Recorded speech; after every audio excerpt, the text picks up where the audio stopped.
It's a pleasure and an honor to be with you this evening and to be with all the people who are listening. The background for this particular set of lectures is a book that I'm in the middle of writing with Professor Edward Breuer, who's a professor of Jewish intellectual thought at the Hebrew University in Jerusalem, about the Jewish reception of biblical criticism. This is a study which has not really been done before. And what I'm so excited about is having the opportunity as a biblical scholar to work with an intellectual Jewish historian, because both of those pieces of the story really need to be told. The phrase biblical criticism, or in Hebrew, as you can see from this slide, bikorat hamikra. For some people, it is one of the scariest and most heretical terms that is imaginable. For others, it is an extremely liberating term and liberating idea. My position is probably going to become clear over these 3 lectures, even though that is not my primary goal. These talks are going to be primarily historical in nature. And of course, like all historians, I'm going to be somewhat subjective and selective in what the story that I choose to create. But today, before we can begin to understand how biblical criticism developed and how Jews reacted to biblical criticism, I need to begin by talking about what biblical criticism itself is. I start with definitions from 2 relatively recent good handbooks that deal with biblical studies. The first, an article by Megan Bishop Moore, begins by saying, historical criticism analyzes the biblical text as both an artifact of the past and a record of the past. And what's important about this definition is the repetition that she feels obligated to make, using the word past twice.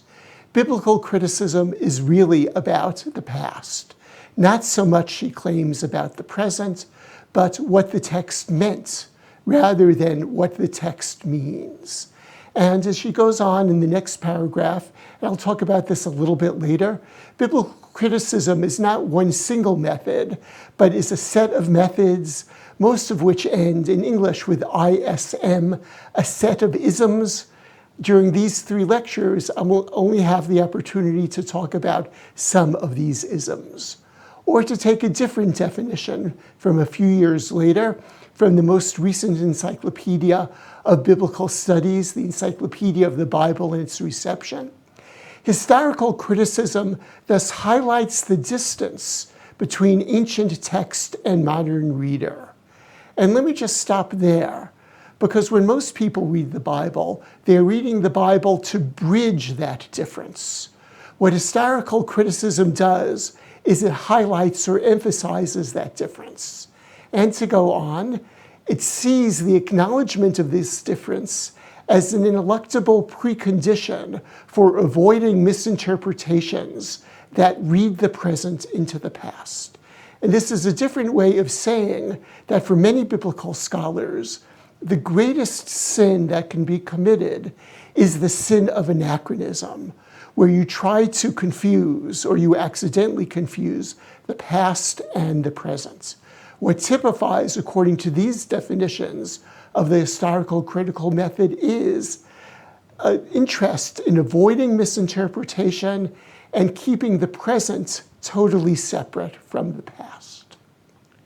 One of the main scholars who has dealt with the issue of historical criticism is Professor John Barton of Oxford University, who retired recently, who has written a very fine book called The Nature of Biblical Criticism, and has also summarized that book on the website, thetorah.com.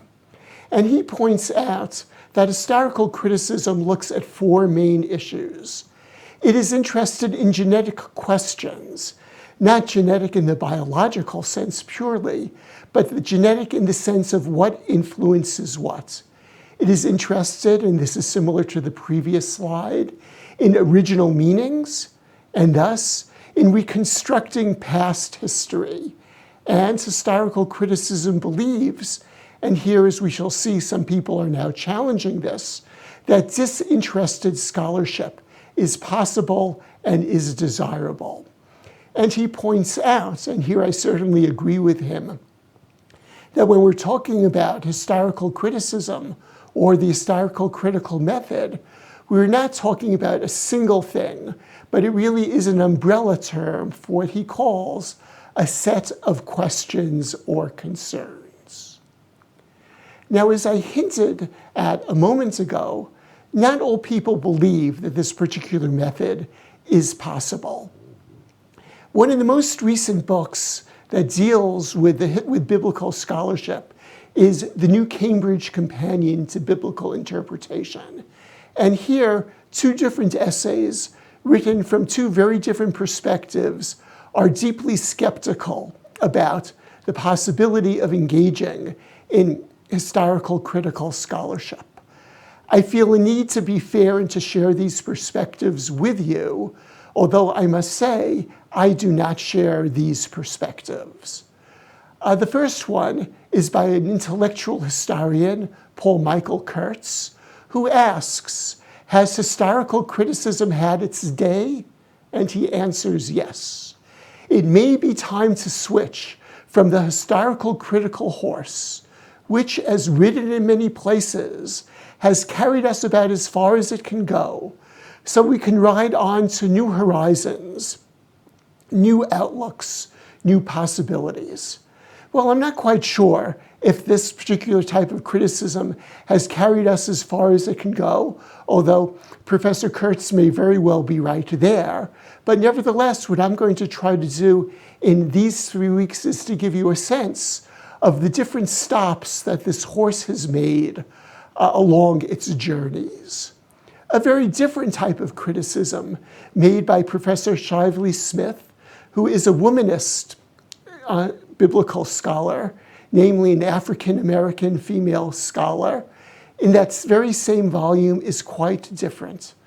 She questions whether historical criticism is possible at all, especially whether the claim that disinterested scholarship is possible is correct. Thus she notes, and she would note this not only about biblical criticism, but about any type of historical reconstruction. The historical endeavor is not simply textual, but social. It is not simply social, but cultural. It is not simply cultural, but ideological. It is not simply ideological, but theological, political, religious, and impactful across historical contexts and contacts. So note, if most historical critical scholars talk about the possibility of talking about the past in a disembodied fashion, what she emphasizes is the word across.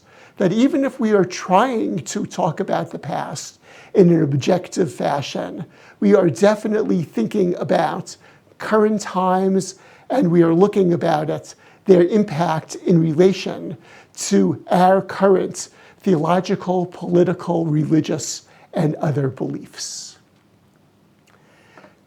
A final starting point that I would like to talk about is related to when this term, historical critical, started to be used very widely. It appears first in a textbook of biblical studies, although it was used earlier, in one of the most significant early figures of biblical scholarship, the German scholar De Wette, who lived from 1780 to 1849. And in fact, one of the exciting things about working on this project in Israel, and mostly working in the National Library on Givat Ram in Jerusalem, is I took out a copy of this book in German, and it happened to be the copy of the book that was owned, and I think read, by Israel Hildesheimer, who is one of the important founders of modern Orthodoxy. That is something that is worth pondering. And in this book, De Wette notes, since the object of an introduction to the Bible is the history of the Bible, its scientific character is historiocritical.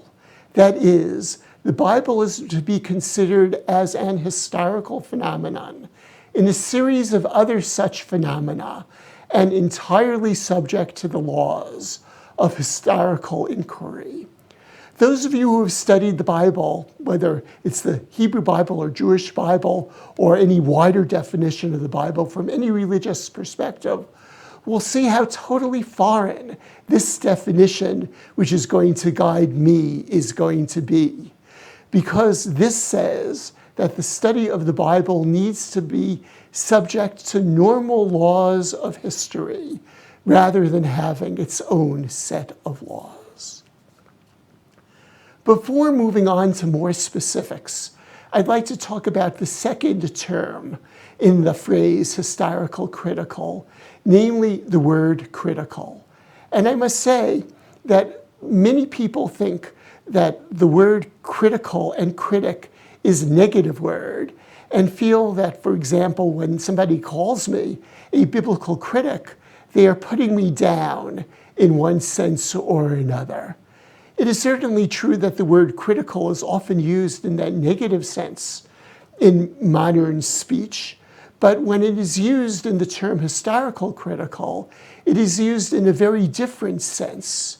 Used as this, I'm quoting here from an encyclopedia, religion past and present, based on the Greek word, which means to distinguish, decide, or judge. And this is a way in which it was used in the late Renaissance or after the Renaissance, especially by French scholars who used the word critique, and it simply means a methodological evaluation based on well-founded criteria. And that is the way that I'm going to use the word critical in historical critical, and that is the way that biblical scholars use that word. And as this definition continues, quite wisely, in everyday usage, the word is identified with negative assessment. But in philosophical usage, and that is how it is used in biblical studies, it denotes the weighing of both positive and negative values and the discussion of validity claims. So biblical criticism does not mean knocking or correcting the Bible, as many people understand it, but it means weighing various academic and intellectual and historical claims that are made about the Bible. And thus, as noted by John Barton, whom I mentioned a few moments ago, its emphasis is on asking free questions about the meaning of texts, unconstrained by alleged authorities. The three words I would like to highlight in this definition are free, unconstrained, and authorities. Thus, this is what biblical scholarship and biblical criticism is really about. So I spoke a few moments ago noting that an emphasis on the term began with the great German scholar De Wette. But very often a movement can begin before it is given a specific terminology. And one thing that biblical scholars have talked about a lot, and intellectual historians have talked about a lot, is what is the beginning of the historical critical study or method? And here, a large number of different answers have been given, and I am not going to resolve these differences. Some people claim that the historical critical method began in the Renaissance, where the slogan of the Renaissance, really ad fontes, meant back to the sources. And once you're going back to the sources themselves in a somewhat unmediated fashion, without looking at all of the commentaries on the sources, for some, that is the beginning of the historical critical methods. For others, the beginning of the historical critical method is connected to the rise of the printing press at the end of the 15th century. And especially, and I've held some of these books in my hand in the rare book room of Duke Library, especially with the printing of polyglot Bibles, namely Bibles which printed the Hebrew text, but side by side with the Hebrew text, other texts, such as the Septuagint, the ancient Greek translation of the Bible, the Vulgate, the ancient Latin translation of the Bible, the Targum or the Targumim, ancient Aramaic translations of the Bible. And although you can't see that in this particular polyglot, in later ones, they would also include the Samaritan Pentateuch, the Torah that is still used by the Samaritan community today, which, as I'll show you in one or two brief examples later, differs in some significant ways from the standard Hebrew text that is used. And later texts, later polyglots also included the Pshita, the Syriac version of the Bible, where Syriac is a dialect of Aramaic.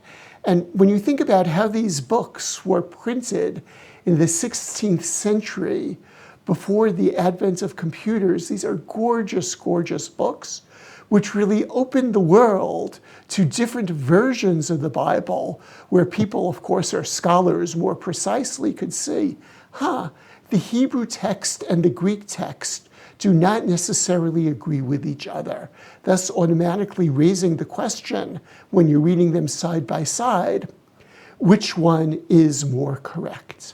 And various Catholic scholars, especially in the 17th century, indeed started to look at the Hebrew, the Greek, and eventually the Samaritan Pentateuch side by side, and started to ask various questions.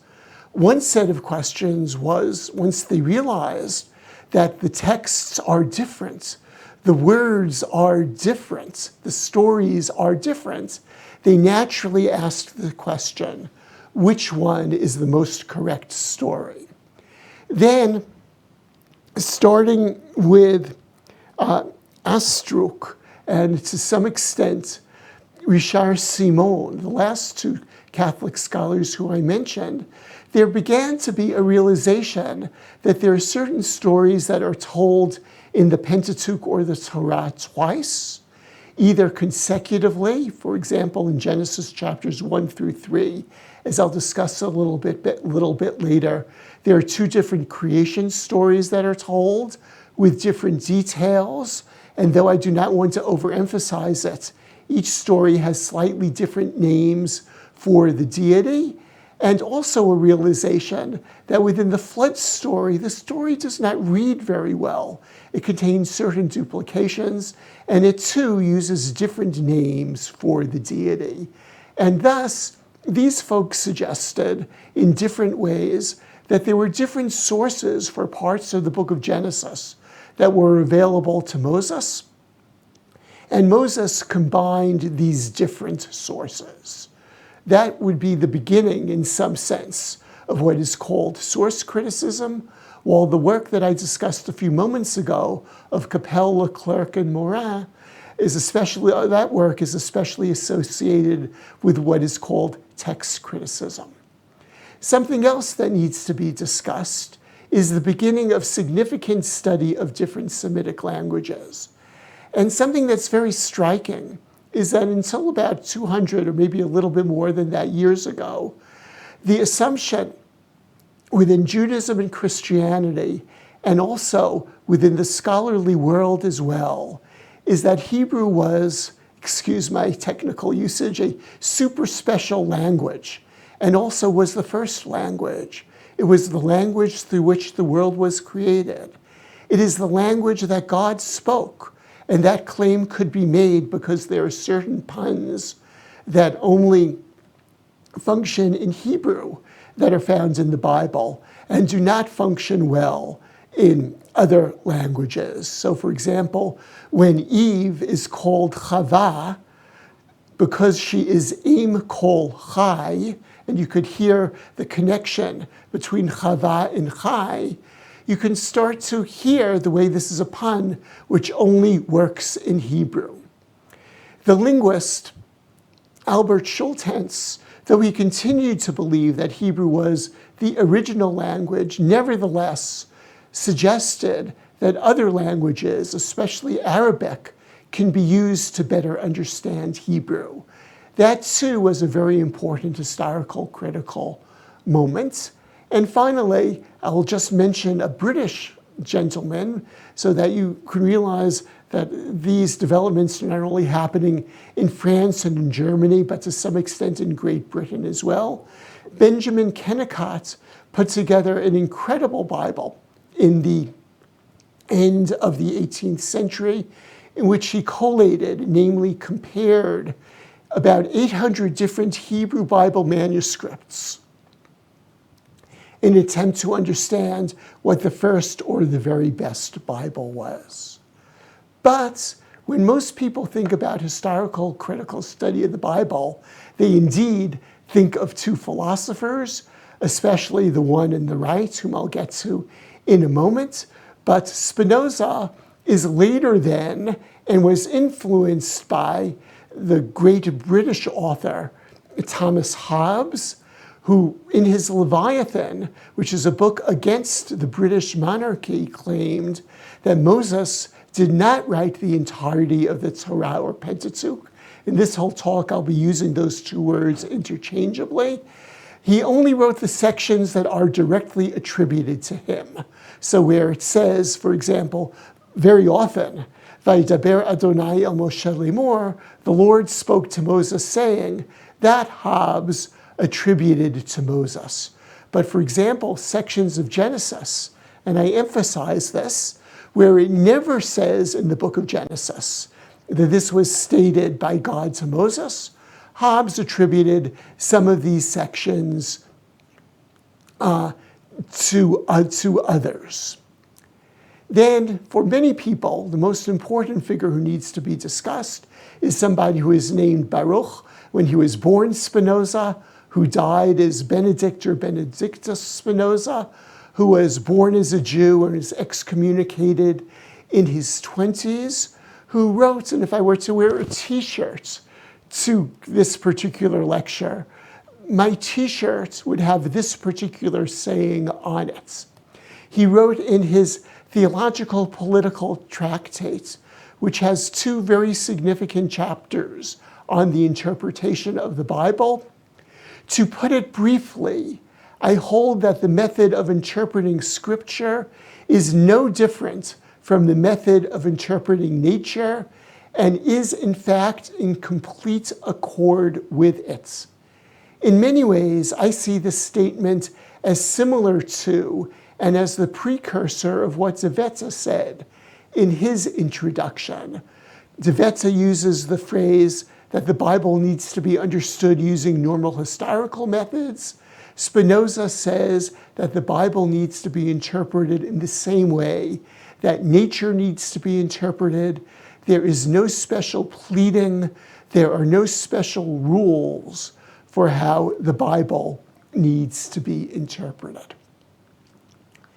There's one final thing that I need to talk about in terms of the beginning of historical critical study of the Hebrew Bible, namely the rediscovery of the ancient Near Eastern world. Because part of what the historical critical study of the Bible does is to view the Bible not as a separate special document from ancient Israel, but as a document written in ancient Israel where it is not proper to talk about the Bible and the ancient Near Eastern world as a way of suggesting that the Bible is something separate by using the word and, but rather as the Bible in the ancient Near Eastern world. And here it is important to look at various developments in the 19th century, first concerning the decipherment of Egyptian, which most people are aware of to some extent, and then the decipherment of the main Semitic language of Mesopotamia, Akkadian. Let me start with Egyptian, because that happened earlier, and that is better known. About 2 decades after it was discovered, the Rosetta Stone was deciphered.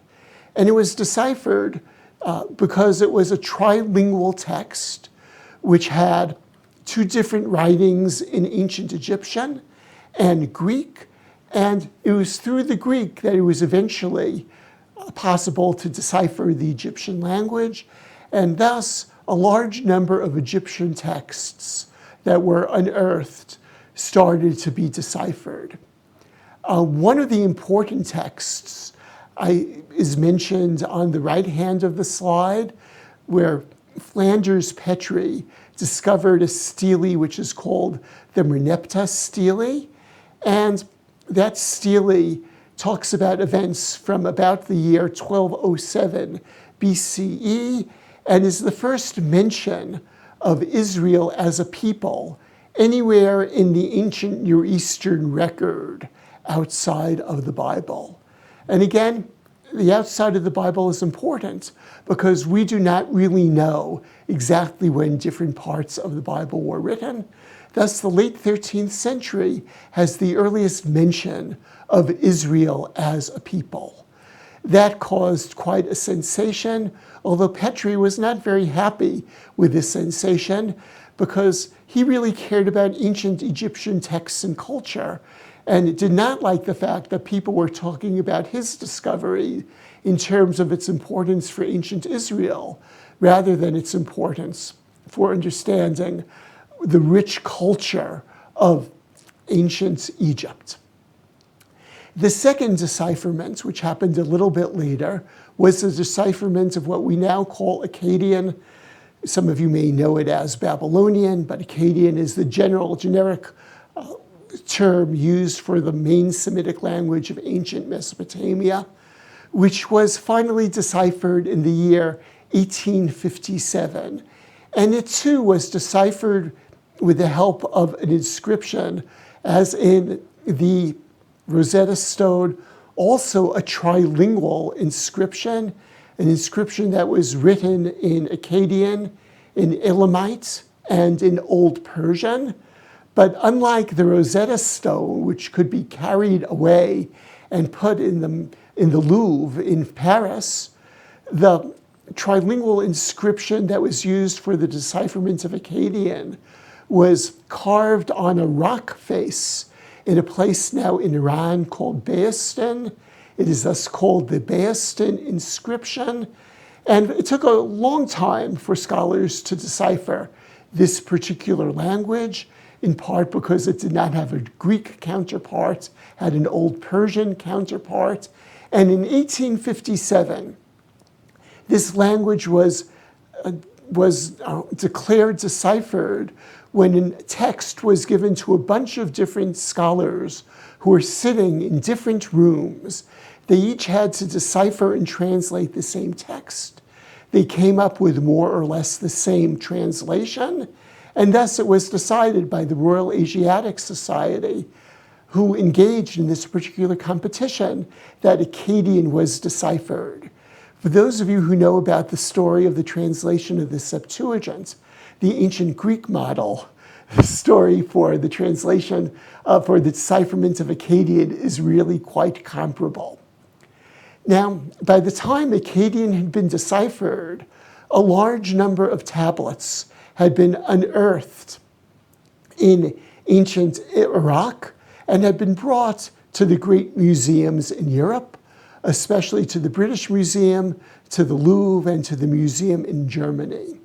And in the year 1872, George Smith was sitting in the basement of the British Museum and read a tablet, which we now know was the 11th tablet of the 12-tablet epic of Gilgamesh. And he suddenly saw that there was a flood story there that was comparable to the flood story in the beginning of the book of Genesis. A little later, I'll show you some snippets excuse me, of that particular story. I don't know if this part is true or not, but the rumor is that he undressed himself and started running around naked in the British Museum screaming, "Eureka!"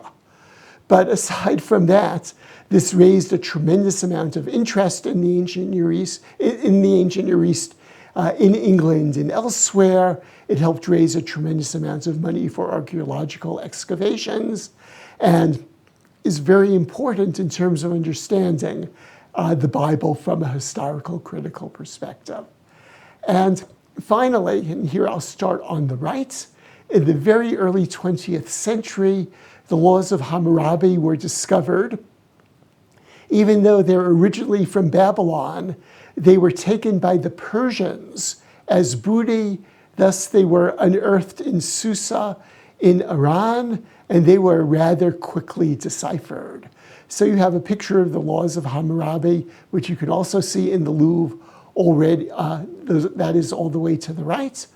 All the way to the left, you have a tablet you have a section of an Akkadian tablet, and in the middle, you have the famous Merneptah stele. So given how complicated the historical critical method is, there are a large number of issues that I could consider today and in the following talks. But today, and to some extent in the following talks, my focus is going to be on 4 issues only, all of which I have alluded to: text criticism, source criticism, studying the Bible as an ancient Near Eastern text within other ancient Near Eastern texts, and understanding Hebrew as a normal language as part of the Semitic language family. Let me begin with text criticism. Observant Jews who recite the Kiddush, or the sanctification, on Friday night will be very familiar with the verse that I have on the top here. I'll read the Hebrew, then I'll read the English translation. The red in the Hebrew and the red in the English match each other. Vayachal Elohim bayom hashevi'i melachto asher asa, vayishbot bayom hashevi'i mikol melachto asher asa. On the 7th day, God finished the work that he had been doing, and he ceased on the 7th day from all the work that he had done. My translations will typically follow the New Jewish Publication Society. There's a small problem here that is not so small at all. In Genesis chapter 1, the creation takes place over a period of 6 days. Thus, what does it mean when it says, on the 7th day, God finished the work that he had been doing? And thus I note from BHS, which stands from Biblia Hebraica Stuttgartensia, the standard scholarly Bible that people like me use, that not all ancient witnesses have the equivalent of the 7th day. The Samaritan Pentateuch says there, Hashishi. That's a Gothic Greek in the middle there. The Septuagint has a Greek word for the 6th. And the same thing is true of the Syriac, the ancient Aramaic version of the Bible as well. So thus, we have 2 different traditions, one of which says that God finished on the 6th day, another that finished on the 7th day. What text criticism, first of all, will make people aware of is the fact that there is more than one text of the Bible. And then it might ask, and different scholars will ask it in different ways, what is the earliest text? What is the best text? How do we understand how one version got to the other? And so forth. So this is a simple example of textual criticism from the first book of the Torah.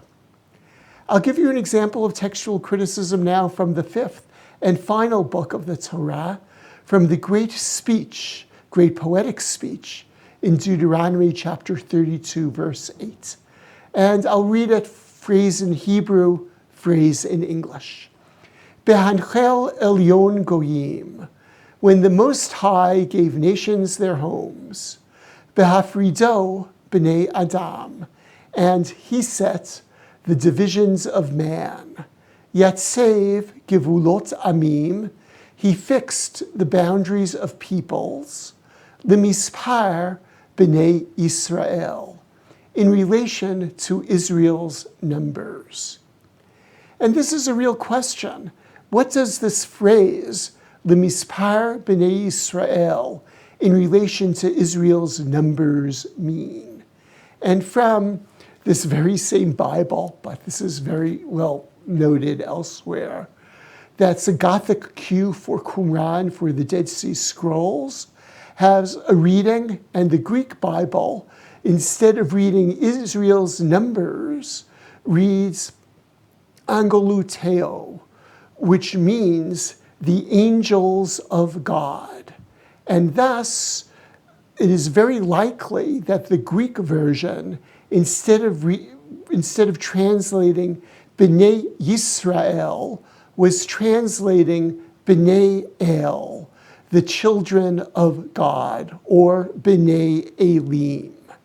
And thus, if you go back to the book of Genesis, you will see that there you have in the table of nations, there are 70 nations. According to Jewish tradition, there are 70 angels, one for each nation.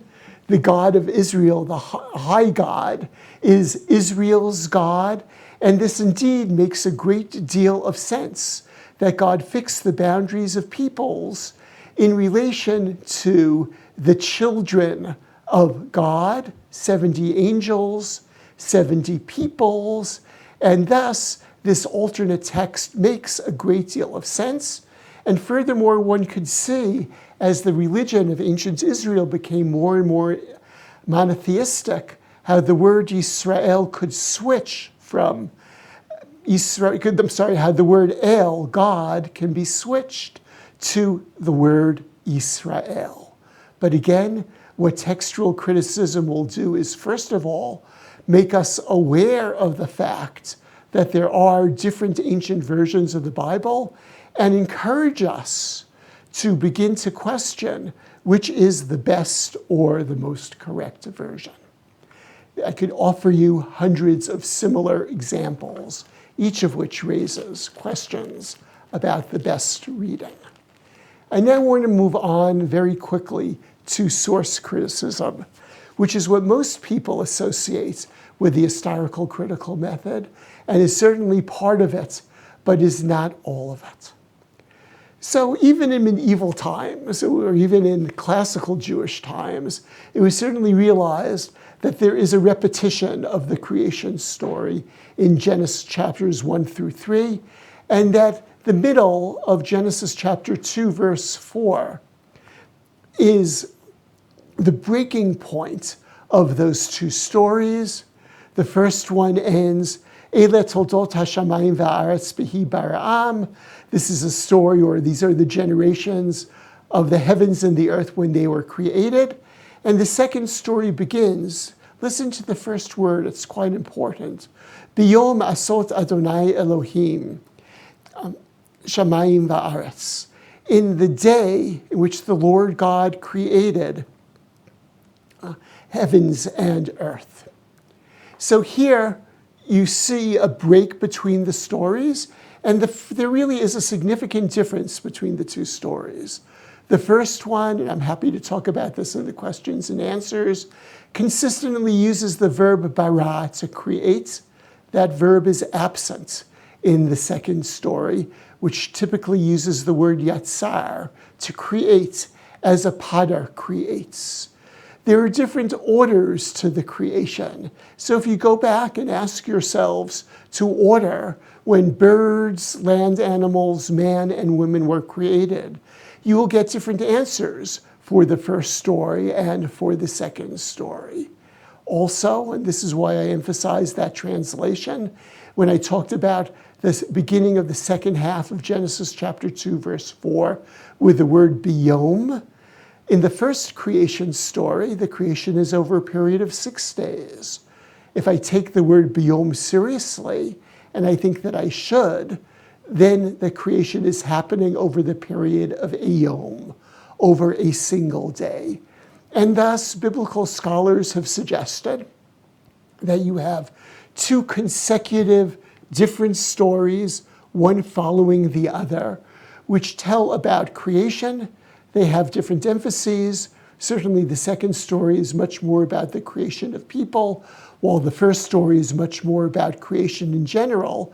But nevertheless, what source criticism suggests is that the Torah as we have it is a combination of different written sources which have been combined, and some people will use the word redacted, others will use the word compiled together. And sometimes they are compiled or redacted together in such a fashion where the two stories stand as a whole. Sometimes they are intertwined. And the classic case where they are intertwined, or one of the classic cases where they are intertwined, is in the flood story. And here, I'm not going to read through all of this, but despite the children's song that says that the animals came in twosies, you could certainly see that that fits what it says in Genesis chapter 6, verse 19, where, and of all that lives of all flesh, you shall take 2 of each into the ark. But take a look at chapter 7, verse 1. Chapter 7, verse 2, where you see, of every clean animal, you should take 7 pairs, males and their mates, and of every animal that is not ritually clean, ritually pure, 2, a male and its mate. This is a contradiction which it is very hard to resolve.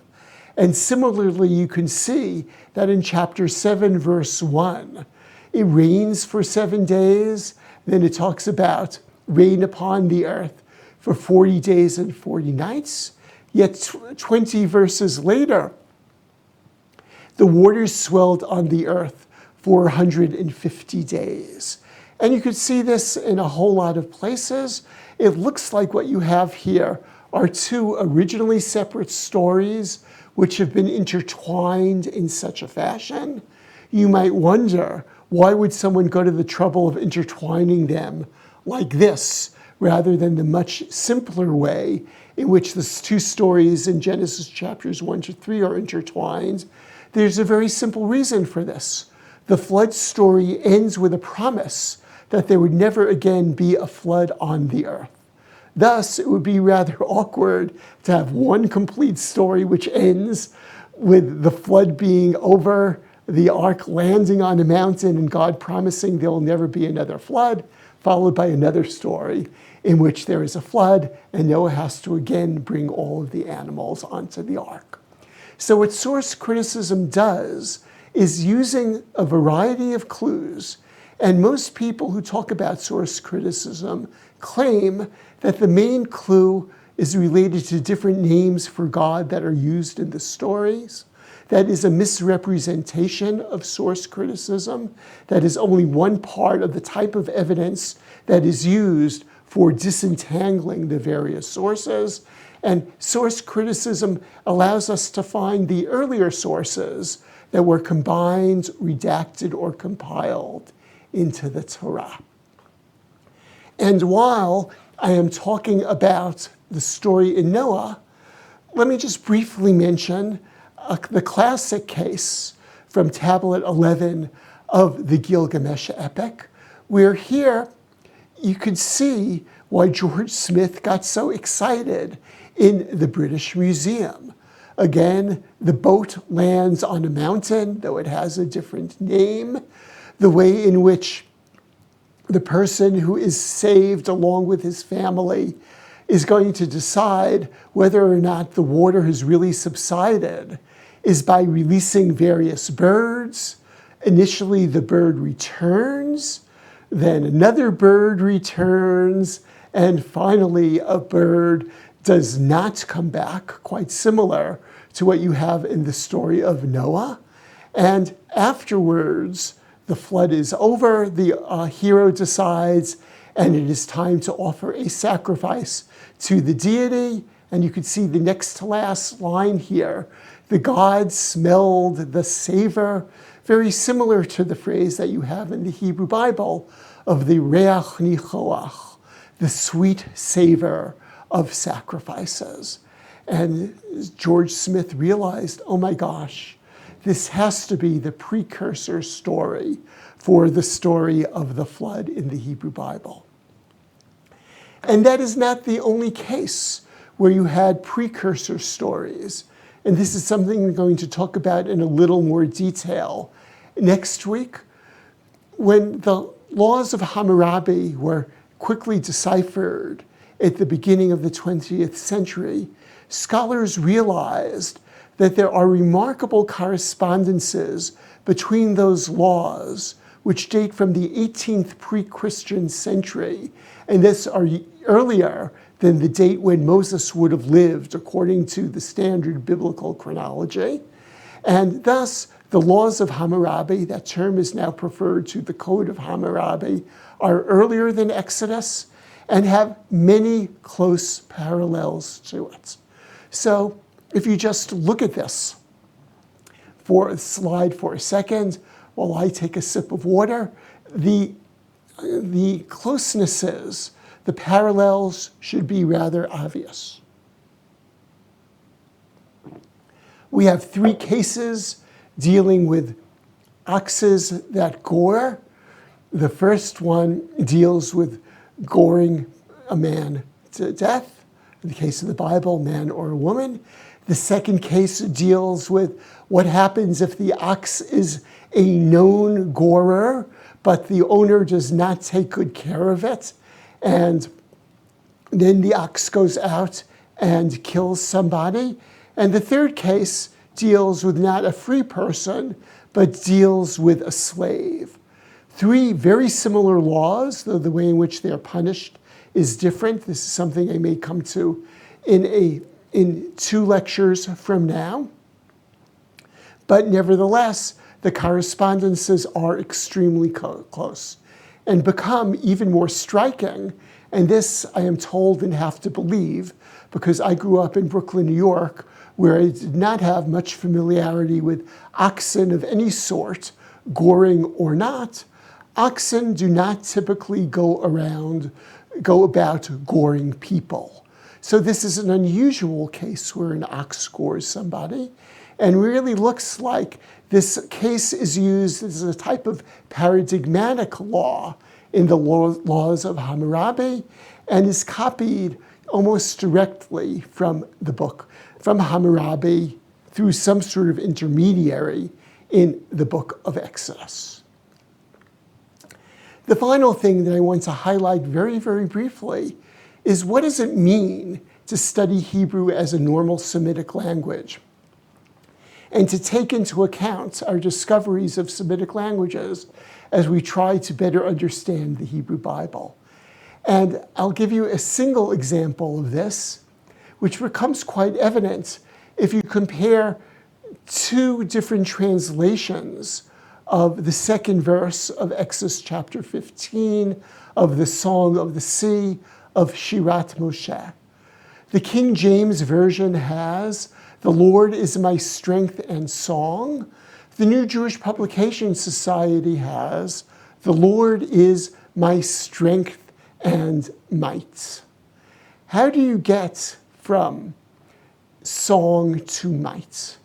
And this has to do with the second word, zimrat, and our understanding as a result of the decipherment of more recent Semitic languages that this word is a homonym. And one way to see this is to take a look at 2 classic Hebrew lexica. One is the Standard Lexicon, which was completed in 1906 by Brown, Driver, and Briggs, called BDB, where it simply says that Zimra means melody or song, and it gives Exodus 15:2 as an example. And that notion is the same as what you have in the King James Version. However, in the 1920s, in northern Syria, a language called Ugaritic was discovered, and this language is extremely close to Hebrew. And in this language, Ugaritic, you have a root which is related to Zayin Mem Resh, the root of that second word, Vizimrat, which means a type of warrior. And thus, a new translation that you have based on new discoveries of Semitic languages and understandings of Semitic languages, where it is not the Lord is my strength and song, which is not great parallelism, to something which is more typically biblical in style. The Lord is my strength and might. Over the next few weeks, we are going to take a look at Jewish reactions to historical criticism. And one of the reactions that people have is that, no, this is not a modern discovery by Protestant scholarships, by Protestant scholars and scholarship, but rather the Jews invented biblical scholarship. And one of the places where this is found is in the address of the first Jewish president of the Professional Society of Biblical Scholars, called the Society of Biblical Literature, an address given by Richard Gottheil in the early 20th century, where he claims Ibn Ezra and Spinoza are usually accounted the Jewish forerunners of the Christian school of critics, founded by Richard Simon and Jean Astruc. These are all names which I mentioned earlier. But here Gottheil goes to say, but these two sons of the synagogue, which can be traced back to the Oriental Jewish schools, and which appears at a quite early date in the Talmudic literature.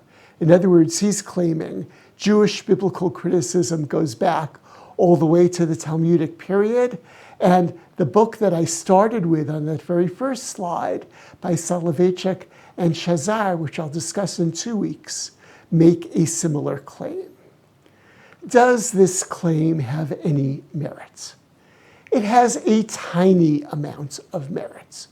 Jews did not engage in textual criticism in the same way that the Protestant scholars did, in part because Jews had no direct familiarity with the Septuagint. That's what the abbreviation LXX70 stands for, and thus did not really understand how varied the ancient witnesses to the biblical text are. Source criticism. Yes, according to a small number of scholars, and there are more than these two, Abraham Ibn Ezra and Yehuda HaChassid, there are a small number of post-Mosaic supplements to the Torah.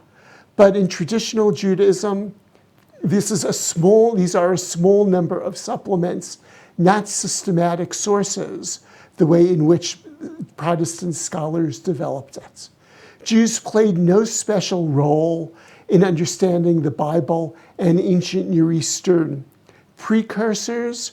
Jews did play an important role in using languages other than biblical Hebrew to understand the Bible, especially Ibn Janach, one of the great scholars of the Middle Ages, used Rabbinic Hebrew, Aramaic, and Arabic to elucidate the Bible, but he and others continued to see Hebrew as the primal language, the parent of all languages.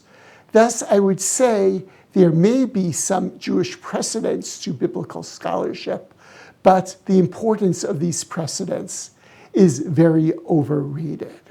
So now that I've offered you some sense of what is involved in the historical critical study of the Bible and how it developed, the next time we will look at two things: the earliest Jewish reactions to biblical scholarship, and specifically how different Jewish denominations reacted to Protestant biblical scholarship. Thank you very much.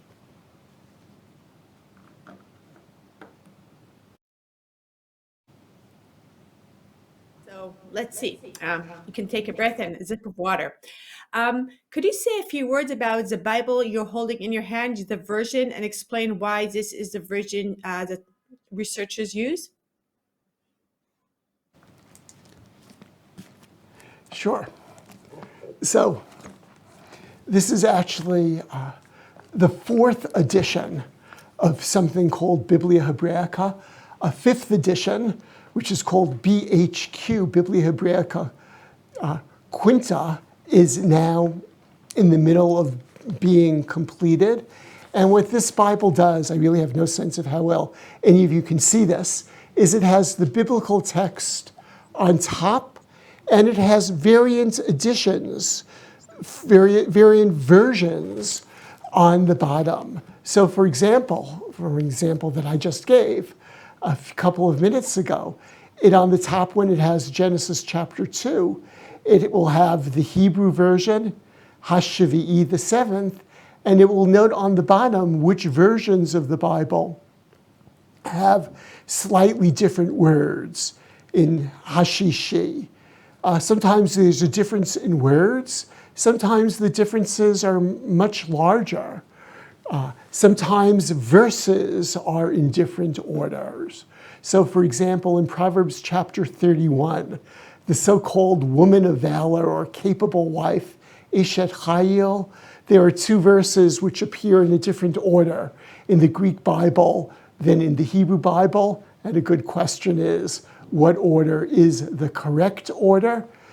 In some cases, there are whole phrases that appear in the Septuagint, which do not, or in the Dead Sea Scrolls, which do not appear in the standard Hebrew Masoretic text. And thus, what this particular Bible does in a nutshell is it offers you the standard Hebrew text on top, but on the bottom allows you to see a small range of some of the ancient versions, and thus to allow you to decide what is the best or the earliest reading.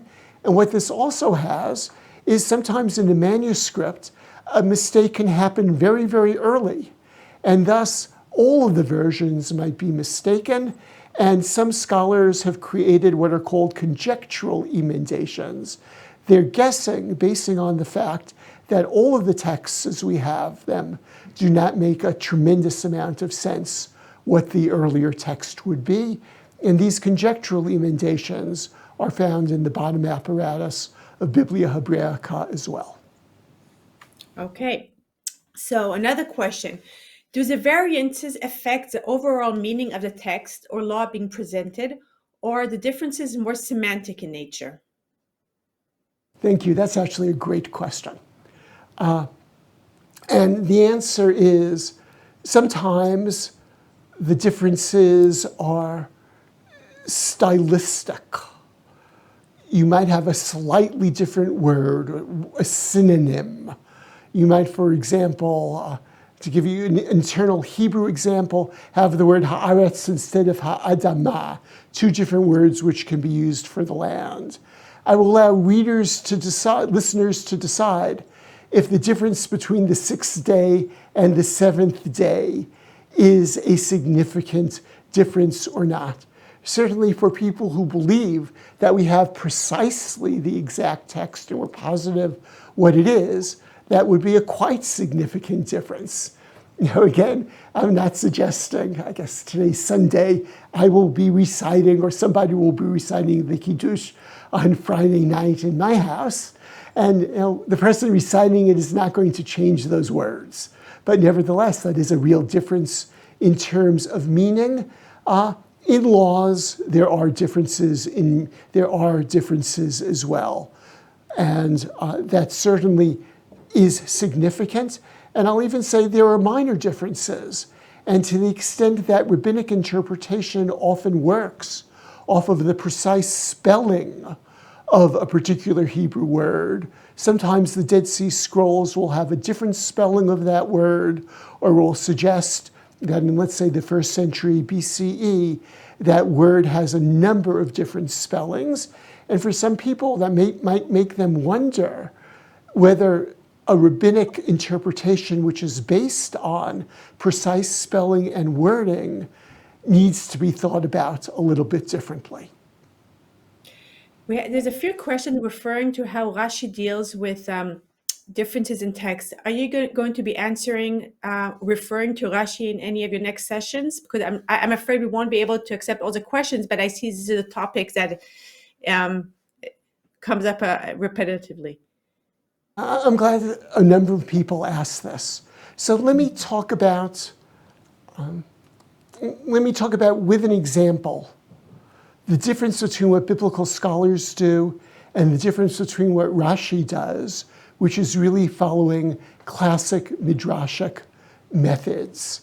And the example that I would give will be a legal example, and it will be from the beginning of Mishpatim.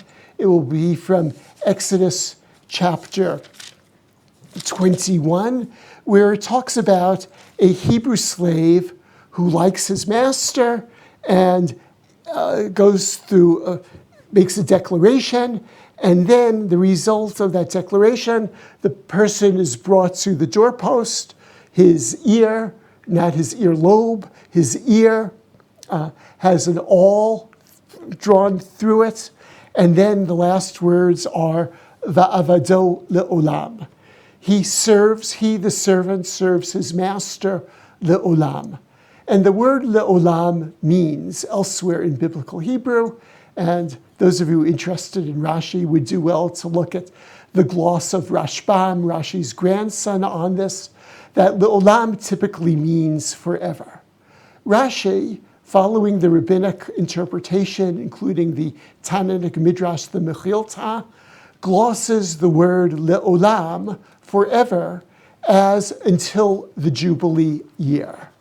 And the reason that Rashi does that, and more precisely, the reason the rabbis do that, is because they work with an assumption that the Bible, especially the Torah, is a single, unified, non-contradictory work. And they are well aware of the fact that in the book of Leviticus, where it talks about the Hebrew slave, it says in Leviticus chapter 25, verse 40, Ad shnat hayovel ya'avod imach. He shall work for you until the Jubilee year, once every 50th year. And thus the rabbinic midrash, followed by Rashi, understands le'olam, forever, in Exodus 21, and you have the same issue in the book of Deuteronomy, where you have the word le'olam as well. They understand it as meaning ad hayovel, until the Jubilee year.